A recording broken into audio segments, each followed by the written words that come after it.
अनामिम के सभी दर्शकों को सादर प्रणाम। पिछली वीडियो में मैंने आपको बताया कि किस तरह से हम सफलता को प्राप्त कर सकते हैं। मैंने आपको एक मंत्र बताया, दृढ़ निश्चय परम निष्ठे अभ्यस्ते नैरंत्रय संयमे समिश्रे चत्वार विजयी मंत्र। तो इस मंत्र में आपको मैंने 4 अवयव बताए थे।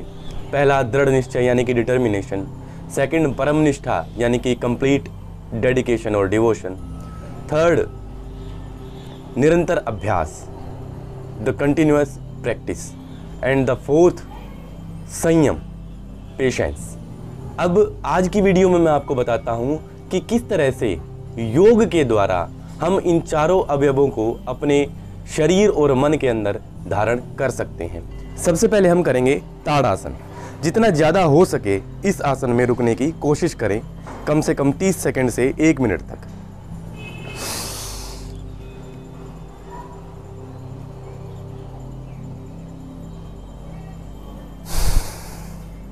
तीन बार इस आसन की प्रैक्टिस करें। अगला आसन है एक पद वृक्षासन। शरीर को ऊपर की तरफ खींचिए, जिस तरह से वृक्ष ऊपर की तरफ बढ़ता है। 30 सेकंड से 1 मिनट के लिए रुकिए। इस तरह से प्रैक्टिस करें। तीसरा आसन है गरुड़ासन। बैलेंस बनाने की कोशिश करेंगे। हमारा अगला आसन है मार्जरी आसन। सांस भरते हुए ऊपर की तरफ, हिप्स को बाहर की तरफ निकालेंगे, गर्दन को मैक्सिमम ऊपर लेके जाएंगे। अब सांस छोड़ते हुए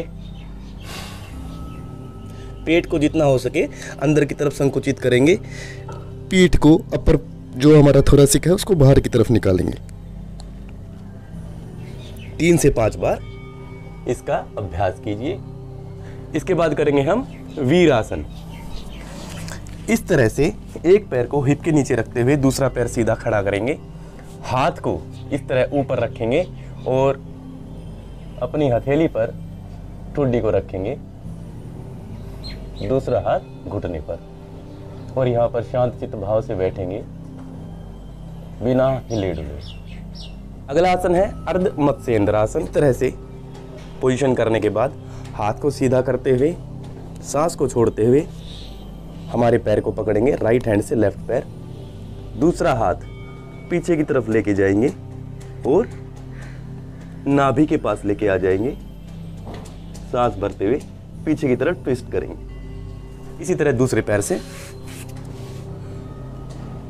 इसके बाद हम करेंगे पश्चिमोत्तान आसन। जिनको बैक प्रॉब्लम है वो इस आसन को स्किप कर सकते हैं और धीरे धीरे अपने हाथों से पैरों के अंगूठों को पकड़ेंगे और धीरे धीरे जितना संभव हो सके, मैं बार बार यही दोहराता हूं कि स्थिरम सुखम आसनम, जितना संभव हो सके उतना जाना है। शरीर के साथ किसी भी तरह की जोर जबरदस्ती नहीं करनी है। धीरे धीरे आप आगे की तरफ जाइए। जिन लोगों को पैर फैलाकर आगे झुकने में परेशानी होती है वो लोग बटरफ्लाई में इसका अभ्यास कर सकते हैं। इस तरह आप बैठिए, धीरे धीरे आगे जाइए और अपनी जो अंगूठे हैं पैरों के वहां पर सर लगाने की कोशिश कीजिए, सांस छोड़ते हुए।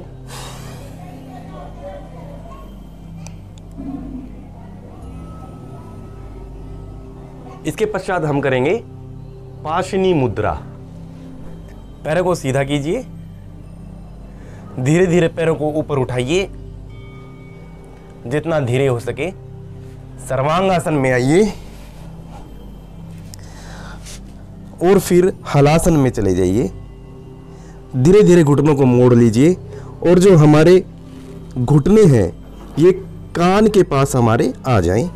जितना संभव हो रुकने की कोशिश कीजिए। फिर धीरे धीरे उसी तरह से हलासन में आते हुए और सर्वांगासन में आ जाइए और धीरे धीरे अपने पैरों को नीचे लेके आ जाइए।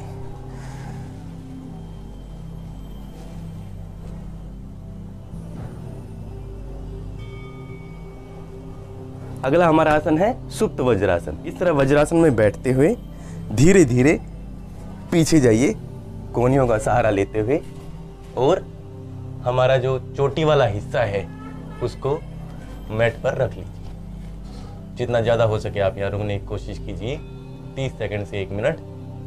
और अंत में हम करेंगे बकासन। मैट पर रखिए, दोनों घुटनों को बाहर रखिए, कोहनियों की तरफ घुटनों को लगाइए, सपोर्ट देते हुए कोहनियों से, और इस तरह से पैरों को ऊपर उठा लीजिए। सर से भी ऊपर की तरफ देखने की कोशिश कीजिए।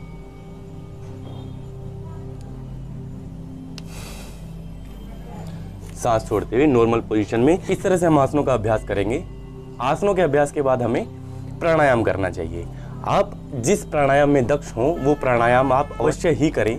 इसके अलावा प्राणिक बंद प्राणायाम जो मैंने आपको बताया है, आप उसको आई बटन पर भी देख सकते हैं। प्राणिक बंद प्राणायाम अपने आप में एक कंप्लीट क्रियाओं, प्राणायाम और आसनों का एक सम्मिश्रण है, जिसके द्वारा आप अपनी बॉडी के ऊपर कंप्लीटली विजय प्राप्त कर सकते हैं।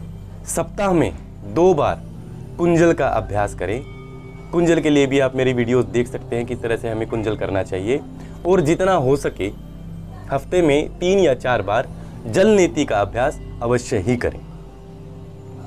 इन सब आसनों, प्राणायाम, बंद और क्रियाओं के द्वारा आप अवश्य ही जो मैंने आपको 4 अवयव बताए हैं अपने मंत्र में, उन अवयवों को अपने शरीर और मन में आप अवश्य ही धारण कर लेंगे।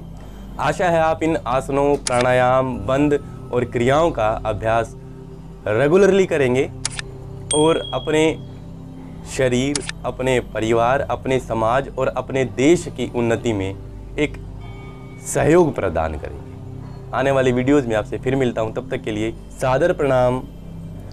आरोग्यवान भवतु।